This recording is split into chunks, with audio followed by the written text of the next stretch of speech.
Yes. Do you remember my distinctly telling you that I wanted nothing thrown out? Yes. Well, you've thrown out my exercise elastic. Oh, I don't think so. Well, here it is, in the wastebasket, and I didn't put it there. Oh, is that your... Oh, forgive me, I thought it was a piece of old rubber. It doesn't matter what you thought it was. The point is, you threw it out. Yes, well, because I thought it was rubbish. Miss Riverton, I didn't ask you to use your best judgment. I didn't say throw out what you think is rubbish and keep the rest. I said don't throw anything out. Well, what about the rubbish? Rubbish is not your affair. I have a maid who deals with rubbish. Of course.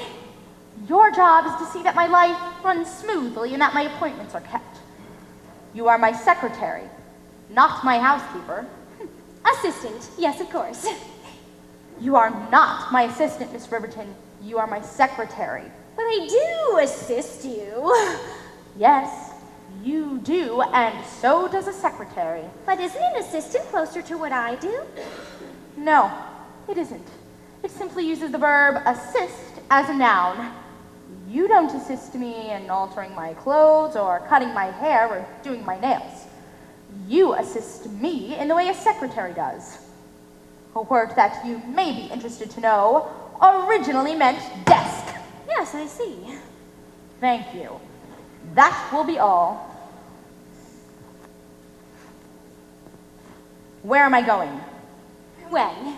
Now. Nowhere. Nowhere? That's impossible. It's Friday night. Yes, I know. Well, how did this happen? Well, you had an engagement with Nelson Miles, and then the Stradners called to invite you over for a sail around East Hampton with Princess Agnelli and Ralph Lauren. So you canceled with Mr. Miles, but then the Stradners canceled because of the weather, so you placed a call to your son to see what he was doing for dinner, but he told me he was going away for the long weekend with his father and stepmother to visit her parents' dairy farm, and then it was today. You know, Miss Riverton, when you place a call for me, I would appreciate it if you wouldn't discuss the purpose of my call with the person I'm calling. You shouldn't have asked my son if he was free for dinner on Friday. I didn't ask you to do that. But he said, what does she want? It doesn't matter what he said. You should have said one moment and I'll put her on. You want another call? It doesn't matter. It's just that I thought you were busy. I was busy. I am busy. I'm a busy woman. But it still doesn't matter. My son lives in a dorm. It takes time to get him on the phone. Time you saved me by instituting. I'm not going to be made to feel guilty because I don't personally dial every member of my family. I assure you I had no intention of making you feel guilty. Well, I am guilty, so it doesn't take much. It's just that... What? Oh, please finish your sentence, Miss Riverton. It drives me crazy when you do that. What? I want to know what? Well, it's just that your son has said a few times, well, he said that, well, it's rude to call someone, make them wait. Well, not you, anyone comes to the phone. It's like knocking at the door and leaving a sign that says, back in a minute, stay right there. He's right. He says that no matter how fast someone can get to the phone. No. He's right. He's absolutely right. I do that. All the time. No wonder I'm guilty. Of course, it would just cut my day in half if I had to dial all those numbers and then wait for a secretary to come to the phone and see if they could talk, and half the time they couldn't, and then I had to leave a message that I called. And... Perhaps if you just did it with close family and friends? Yes, that's a good idea. Remind me to do that. Did he ask to talk to me, my son? Nope, he said he knew you were busy. What a lousy week. It has been complicated. Awful. The worst. First the root canal, then this hideous haircut, and then I stepped on the scale this morning, and I'd gained 3 pounds. Because I couldn't find my exercise elastic, and by then I was just too irritated to work out. Thank God the mammogram turned out all right. I have to keep things in perspective. Tomorrow night is Lincoln Center. You've been looking forward to that. Tomorrow night is 24 hours away. What are you doing tonight, Miss Riverton? Me? Nothing. Well, would you care to come home with me and have dinner? Thank you, but the cook and the maid are off tonight. What? You said they wouldn't be Oh, in no. because of the Stradner But the dinner Stradner's party. canceled! Well, not until Thursday night, and I didn't get the message until this morning, and by then the cook and the maid were gone. Oh, damn, it's just the end of the world. I'm sorry. Don't be silly. How could you know the Stradners would cancel? I was talking about the exercise elastic. It's so awful to gain weight. Forget the exercise elastic. The exercise elastic is past. The exercise elastic is just something to sustain me between sessions. Now the important thing is, what are we going to eat? It's too late to get into a really decent restaurant. Even for me. Oh God. Can we order in? Yes, what would you like? I don't know, pasta, fish? Perhaps Japanese? You like Japanese? Yes. Order Japanese. Order something I like, but nothing raw. Nothing raw. I'm afraid of parasites. Well, would you like... Oh, don't ask me what I'd like. I'm no good at that. You pick it. Yes, hello. I'd like to place an order for 322 Madison Avenue. Order chow mein. Asquith Enterprises. The Ask if they have penthouse. soft shell Do you have crab. soft shell Oh, crab? roll. Hand roll. And Well, I'll have maybe one two chow order of mein. chow mein, two But they're two small. orders of chow mein, Three chow mein and three three chow mein, soft shell crab three and soft strip shell crab teriyaki. rolls and a Manhattan roll and Did strip you teriyaki, tell them please. strip teriyaki? And no, make me California Manhattan rolls. rolls. No. Three California Yes, rolls? no. And two rice. California rolls. Brown rice Brown and rice, please. And sake. sake. Plenty of sake. Yes. Thank you. Perfect. Oh, yum. Get some plates and we'll set the desk. And I opened 2 excellent bottles of wine today for lunch before that barbarian Charles said no alcohol. What assholes accountants are. Now let's see. Where's the wine? The wine. Ah! Here it is, and 2 glasses. Oh, this is going to be such fun. Just like a picnic. Perhaps we should set the coffee table instead of the desk. More picnicky. But it's low. Maybe the desk is better. Oh, so what if it is low? We'll sit on the floor. Here. Now just put the plates down anywhere and try some of this. Yes, Miss Asquith. Perhaps you should call me Margaret for tonight. Well, perhaps not. Well, what shall we drink to? To you having a wonderful time at Lincoln Center tomorrow night. Lovely. Oh, this is so good. Isn't it? I'm so glad you appreciate it. So many people have no understanding of wine. I know. Long ago, I made a pact with myself never to drink wine unless it was very, very good. And this is excellent. Oh, really? That's fascinating. How did you develop such an interest in wine? My father was French. Ah, enough said. Oh, this is excellent. So good. Such clarity. And subtlety. The wine presents itself, but not too boldly, delicately, innocently.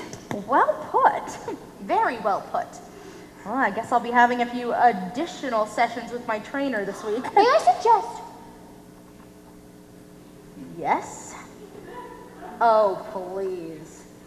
Please finish your sentence, Miss Riverton. It just drives me up the wall when you do that. This is a social evening. All the rules are changed. Now, you just say whatever comes into your mind. Well, all I was going to say is, I wonder if your trainer does quite enough aerobic work with you. You think I'm fat? No, I'm just talking health-wise, weight control-wise. He does half an hour. Well, not sometimes on a full half hour, and is a half hour on the trampoline enough? You don't approve of the trampoline? No, I do. It's just so much of the movement is momentum. Fast walking or jogging is much more effective. How do you know so much about this? I'm very interested in the body. You're in wonderful shape. Well, thank you. I'm very strong for a woman. You look very strong. Too strong. Oh, don't be silly. You can't look too strong. The appearance of strength is the appearance of power. Do you know the real difference between men and women, Miss Riverton? Strength. Sheer physical strength. Do you know that there are male fish that actually change sex when a bigger fish comes along? Because only the biggest fish can be male. The rest of the fish are his harem. You're joking. Absolutely not. And these fish have it down to such a science that they don't even have to fight. They just measure. The fish that seems most likely to inflict injury wins. Well, it's certainly a man's world if you're a fish, isn't it? That's not my point, Miss Riverton. My point is that it's not whether you're a man or a woman that determines whose world it is. It's how strong you are that determines whether you're a man or a woman. Metaphorically, of course. Of course. Well, I'm very strong. Yes, I've seen you carry those file boxes. You know, Miss Riverton, Jane, you're the best secretary I've ever had. I can't tell you the idiots I had to put up with until you came along. I don't think I could get along without you, Jane. Joan, well, thank you. I try to do my job. Joan? Oh, what a fool I am. No. This is so embarrassing. Not at all. To have had you as my secretary for so long and not know your first name? Well, you don't call me by my first name, and you were very close, Jane, Joan. I bet you know my first name. Yes, well, because I make out all your checks and handle your mail. There's that, but no. That's the easy way out. I don't know your first name because I don't notice anything. That's a terrible failing of mine. I don't really notice people unless they're directly in my line of vision, part of what I'm focusing on. That was one of the reasons for my divorce. One day I handed my husband an envelope and said, mail this for me, and he said, can't your secretary mail it? And I said, oh, I'm sorry, darling. I didn't realize I was talking to you. Well, that doesn't seem so awful enough for a divorce. Well, it wasn't just that, the conversation. Turns out he'd been very miserable for a very long time. But of course, I didn't notice. I'm very insensitive, and everyone has to forgive me. Until they don't. Well, I think you're wonderful. Well, thank you, Joan, but it's a shortcoming, being blind to others. Power in a relationship belongs to whoever wants to leave first, and you can't anticipate that unless you notice the other person. The irony is I'd wondered for years if I hadn't made a mistake marrying him. If I couldn't have done better, if I hadn't wasted my time with all those vacations and dinners. And the minute he said he wanted a divorce, I realized that I loved him madly. Madly, and it was too late. Shall I get the other bottle of wine? Yes, thank you. You know, Joan, I'm just having a wonderful time. I'm glad the Stradner's canceled. This is very pleasant. So, you're from France? Oh, no, I'm from Michigan. My father was from France. Michigan? Oh, I've heard so much about Michigan. We always went to Italy or the south of France, but I wish we'd gone to Michigan. It sounds lovely. And I wish we'd gone to the south of France or Italy. Life is funny. Very. Oh, good sound. My father taught me that. He was a service waiter in Cannes. He started the same year as the film festival. How interesting. All before I was born, of course. Of course. That's when everything interesting happens. But visiting the south of France and Italy, that must have been interesting. It wasn't. Not to me. I'll tell you a secret that no one else knows.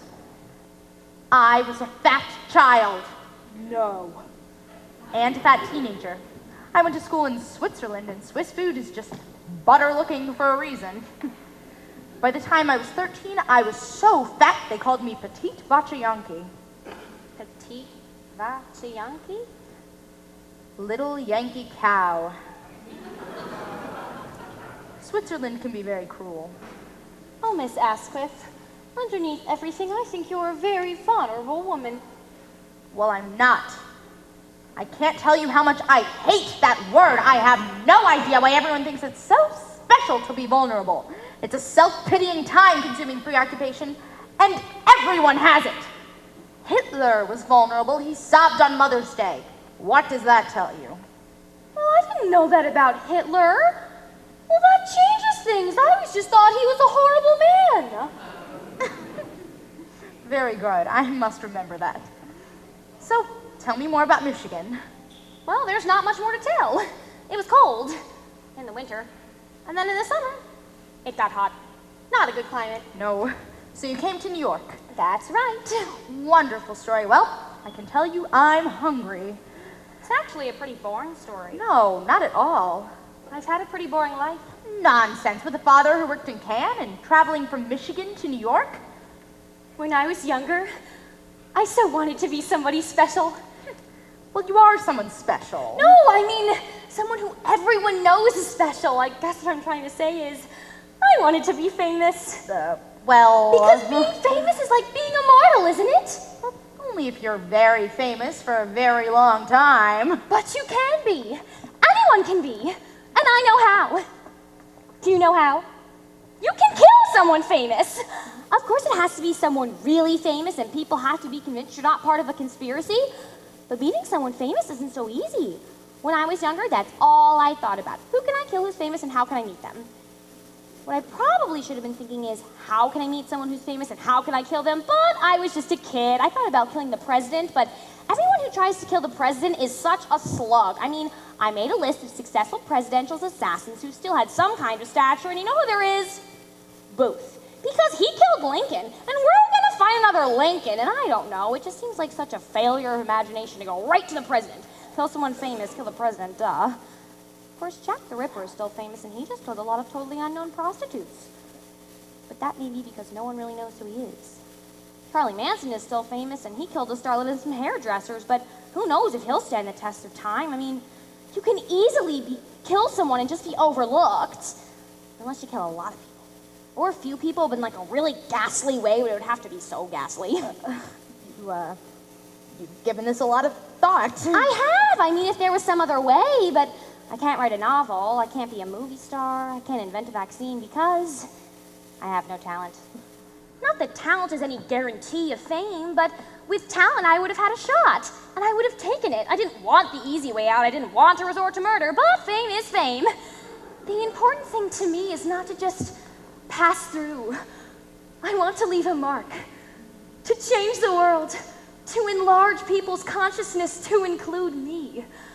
And it wasn't for material gain. I wasn't gonna get rich. I wasn't gonna live well for my crime. If I'd got caught, I'd probably be electrocuted or worse. So, in a way, I would have been sacrificing my own life for immortality, like the way an artist or scientist does. I would have been driven to kill, not for the reward, but because there was nothing else I could do to fulfill myself. The same reason an artist creates. My curse has always been that I'm a very special person with no special ability. Yes, that is a problem.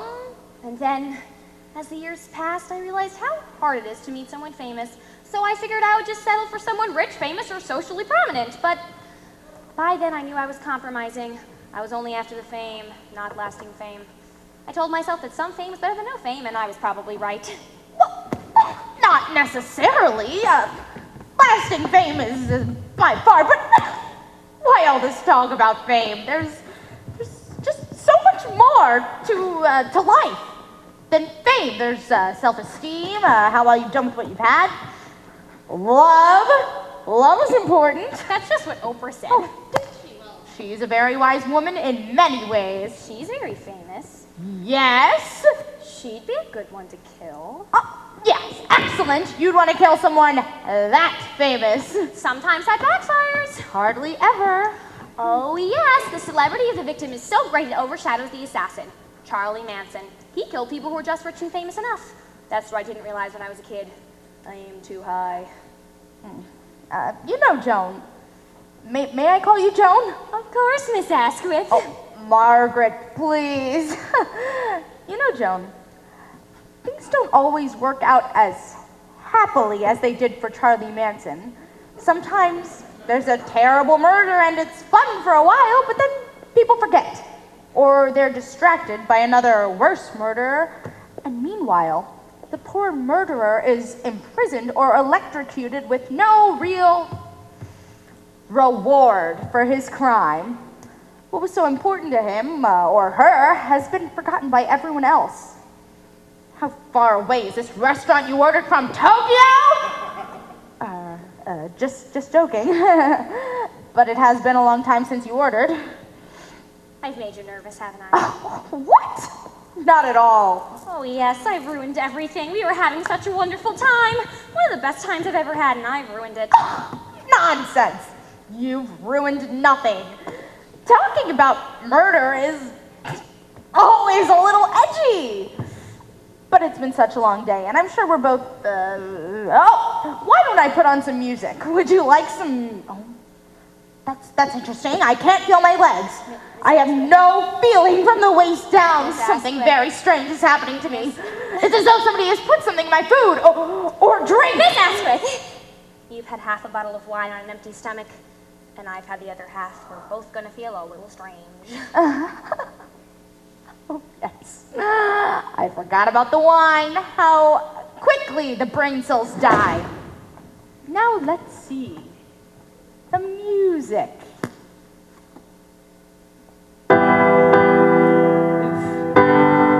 Wrong music.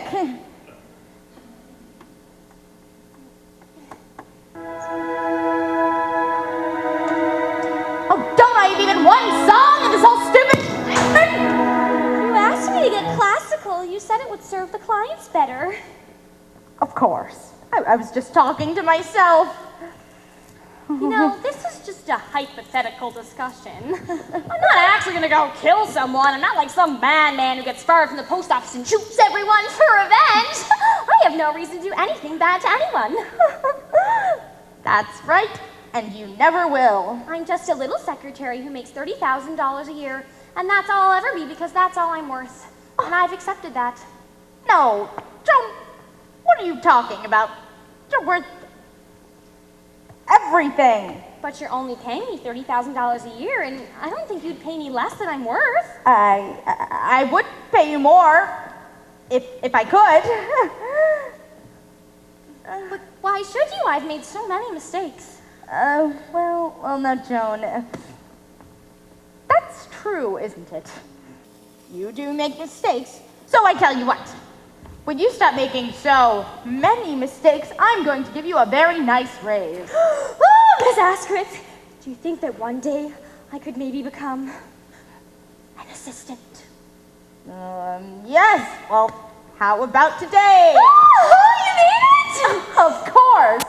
I'm not going to pay a mere secretary more than $30,000 a year.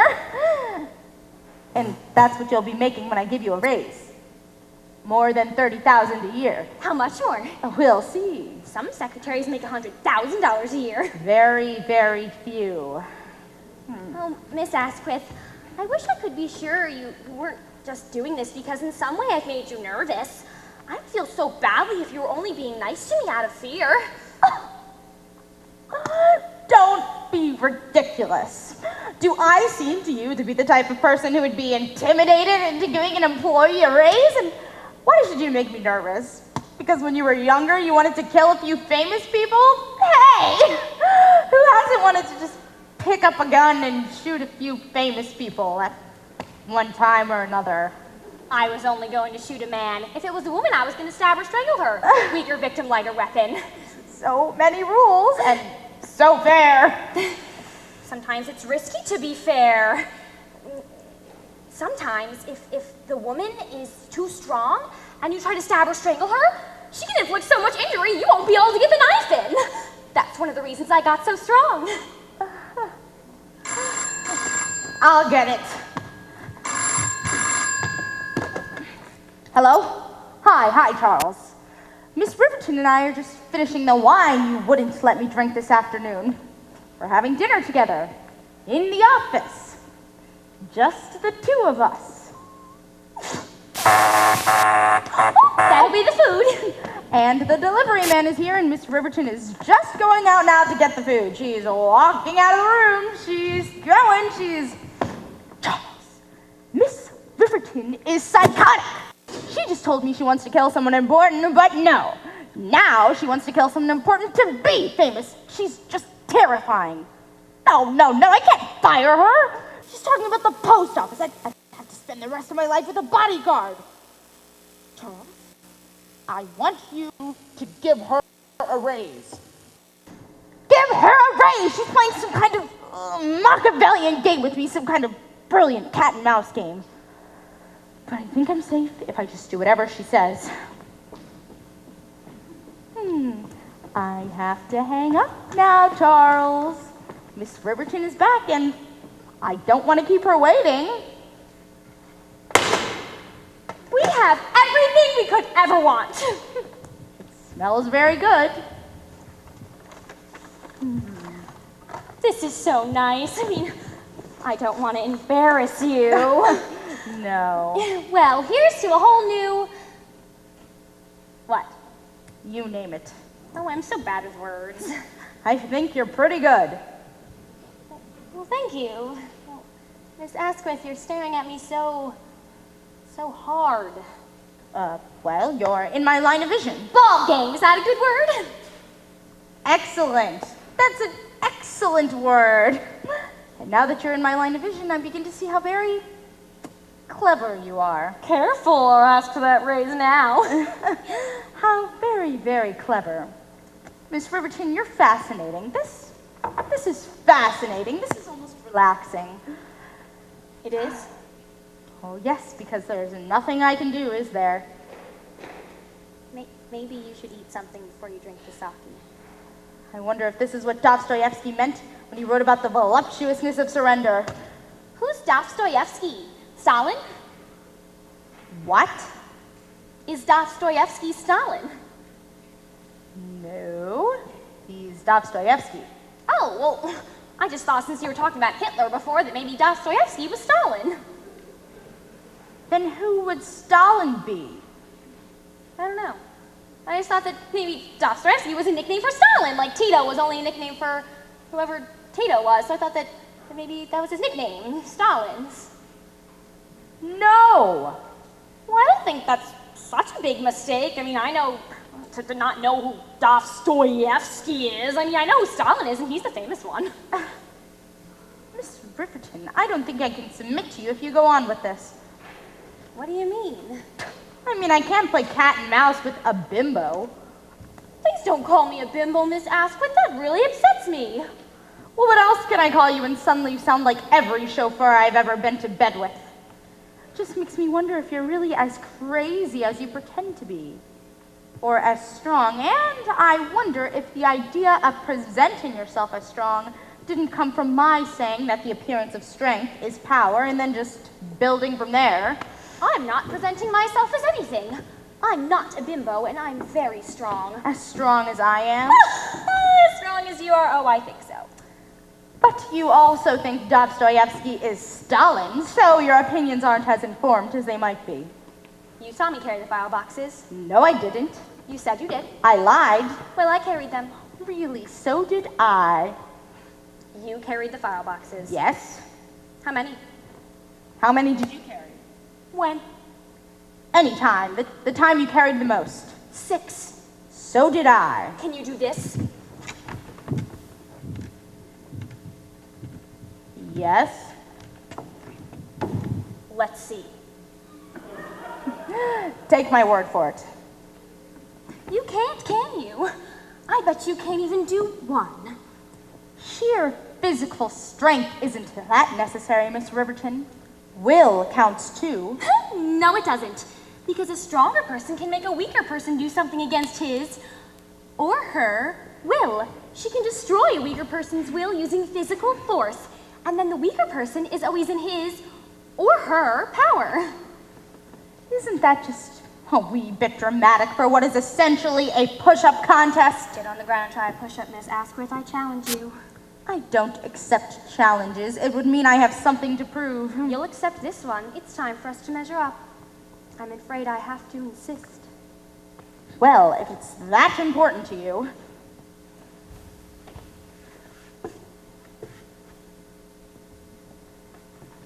You see, you can't. But don't give up trying. Keep using that will of yours.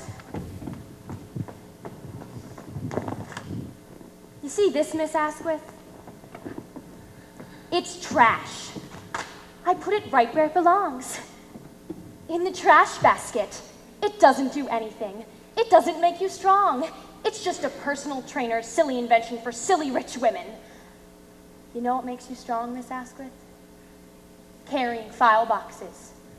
Walking up 3 flights of stairs so you can afford to live in Manhattan. Lugging groceries. Walking miles to save money on the subway. Doing your own housework. wheeling your mother around when she comes to visit because you can't afford a nurse, painting your own ceilings, fixing your own pipes because the plumber costs too much. Hard, terrible labor. And it's insane to think that God would create a world so lopsided that a multimillionaire who has to hire a personal trainer to get her little hour of physical exercise would be as strong as someone who actually... You're right. It's not will, but it is that personal trainer. And I've been skipping sessions.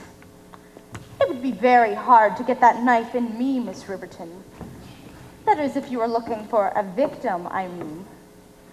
You'd have to stab me in the back and break your rules, and I know you wouldn't want to do that. You see, Jane, I'm afraid God did create a lopsided world. In that way, he's very much like Tito. Huh. Well, now, don't cry. That's no way to end a contest. Don't cry. It's not so bad. Although, that walk-up doesn't sound wonderful, but look at those leg muscles. Think of it this way. Everything's just the same as it was this morning, and you weren't crying then.